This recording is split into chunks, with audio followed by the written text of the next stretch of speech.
আজ ৭৯তম স্বাধীনতা দিবস উপলক্ষে ত্রিপুরা রাজ্যের বিভিন্ন প্রান্তে জাতীয় পতাকা উত্তোলন, শহীদ বেদিতে পুষ্পার্ঘ্য অর্পণ এবং দেশপ্রেমমূলক কর্মসূচি পালিত হয়েছে। সকালে সার্কিট হাউস চত্বরে গান্ধী মূর্তির প্রতিকৃতিতে পুষ্প অর্পণ করেন রাজ্যপাল ইন্দ্রসেনা রেড্ডি নাল্লু ও কৃষি ও কৃষক কল্যাণ মন্ত্রী রতনলাল নাথ। এরপর গান্ধীঘাট শহীদ বেদিতে জাতীয় পতাকা উত্তোলন ও পুষ্পার্ঘ্য অর্পণ করেন তারা। একই দিনে লিচুবাগানস্থিত অ্যালবার্ট এক্কা পার্কের শহীদ বেদিতেও পুষ্পার্ঘ্য নিবেদন করা হয়। রাজ্যের সচিবালয় প্রাঙ্গণে কৃষিমন্ত্রী রতনলাল নাথ জাতীয় পতাকা উত্তোলন করে আরক্ষা বাহিনীর সমবেত কুচকাওয়াজ পরিদর্শন করেন ও অভিবাদন গ্রহণ করেন। তিনি বলেন, আমাদের দায়িত্ব দেশকে প্রাণ দিয়ে রক্ষা করা, স্বাধীনতার শত্রুদের চিহ্নিত করা এবং 2047 সালের মধ্যে উন্নত ও আত্মনির্ভর ভারত গড়ে তোলা। এই প্রথম আমাদের কেন্দ্রীয় সরকার আত্মনির্ভর ভারত গঠনের উদ্যোগ গ্রহণ করেছে। এটা নিশ্চয়ই আমাদের জাতীয় গর্ব হিসেবে চিহ্নিত হতে পারে। আজ আমরা গর্ব করে বলতে পারি যে আমাদের দেশ এখন গোটা বিশ্বে চতুর্থ বৃহত্তম অর্থনৈতিক দেশ। 2014 সাল থেকে ধারাবাহিক উন্নয়নে আমরা অর্থনৈতিক অবস্থানের দিক থেকে Japan, England, France, Italy, Canada, Brazil ইত্যাদি দেশকে পিছনে ফেলে এগিয়ে যেতে সক্ষম হয়েছি। আমরা এখন আশা করতে পারি যে 2047 সাল নাগাদ ভারতের অর্থনীতি সমগ্র বিশ্বকে নিয়ন্ত্রণ করবে। अब इतना बड़ा डेमोक्रेटिक देश विश्व में दूसरा कोई भी नहीं है और अच्छी तरह से चल रहा है।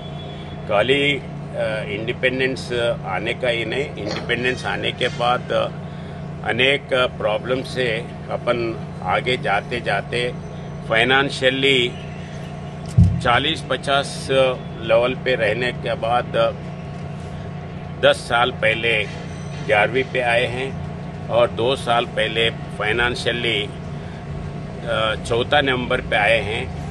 अभी 1 साल में 3रे नंबर पर आएंगे।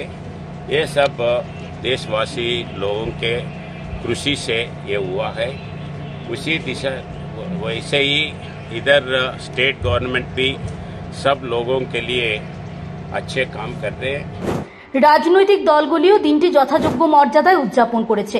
প্রদেশ কংগ্রেস ভবনে স্বাধীনতা সংগ্রামীদের প্রতিকৃতিতে পুষ্পার্ঘ্য অর্পণ ও জাতীয় পতাকা উত্তোলন করেন কংগ্রেস বিধায়ক সুদীপ রায় বর্মন।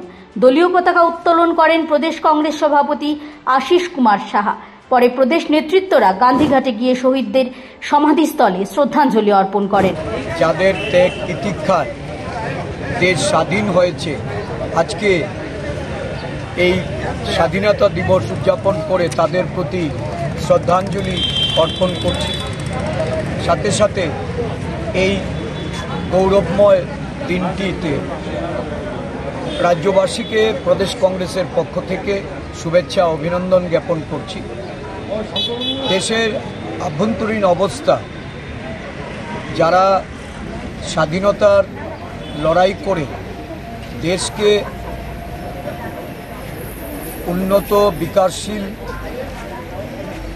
রাষ্ট্ররূপে পরিগণিত করার স্বপ্ন দেখেছিলেন, যাদের স্বপ্ন স্বাধীনোত্তর ভারতবর্ষে ধীরে ধীরে দেশের সংহতি, ঐক্য এবং সুরক্ষার মধ্য দিয়ে এটা আমরা ধারাবাহিকভাবে এগিয়ে নিয়ে চলছিলাম।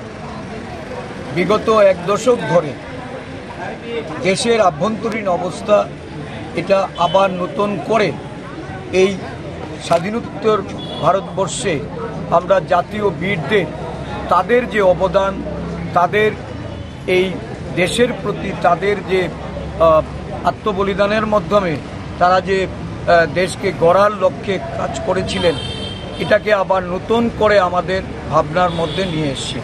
এদিকে প্রদেশ বিজেপি কার্যালয়ে জাতীয় পতাকা উত্তোলন করেন দলের সভাপতি রাজীব ভট্টাচার্য। অনুষ্ঠানে উপস্থিত ছিলেন মুখ্যমন্ত্রী অধ্যাপক ডক্টর মানিক সাহা, পাপিয়া দত্ত সহ অন্যান্যরা। রাজীব ভট্টাচার্য বলেন, সারা দেশের মতে রাজ্যেও উৎসাহ উদ্দীপনার মধ্য দিয়ে ৭৯তম স্বাধীনতা দিবস উদযাপন করা হয়েছে। প্রধানমন্ত্রী নরেন্দ্র মোদীর আহ্বানে বিভিন্ন কর্মসূচি হাতে নিয়েছে বিজেপি সরকার। আমাদের এই স্বাধীনতা সংগ্রামে, আমাদের এই পূর্ণ স্বাধীনতার জন্য যারা বলিদান হয়েছেন বীর সেনানী তাদের প্রতিও আমি শ্রদ্ধা নিবেদন করছি। তাদের অক্লান্ত, তাদের এই অবদান, তাদের এই বলিদানের জন্য আমরা এই দেশের স্বাধীনতা আমরা ফিরে পেয়েছি এবং দেশ আমাদের আদরণীয় প্রধানমন্ত্রী, যশস্বী প্রধানমন্ত্রী নরেন্দ্র মোদীজির নেতৃত্বে দেশ বিকশিত সংকল্প যাত্রায় এগিয়ে গেছে। একইভাবে সিপিআইএম রাজ্য দপ্তরে জাতীয় পতাকা উত্তোলন করেন পলিট ব্যুরোর সদস্য তথা বিরোধী দলনেতা জিতেন্দ্র চৌধুরী। তিনি বলেন, আজ স্বাধীনতা সংগ্রামীদের স্মরণের দিন। লক্ষ লক্ষ পূর্বপুরুষের আত্মবলিদানে দেশ স্বাধীন হয়েছে। অনেক অর্জন হলেও এখনো লক্ষ্যে পৌঁছানো যায়নি।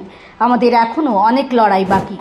ত্রিপুরা জুড়ে নানান আয়োজন ও শ্রদ্ধার মধ্য দিয়ে এভাবেই পালিত হলো দেশের ৭৯তম স্বাধীনতা দিবস।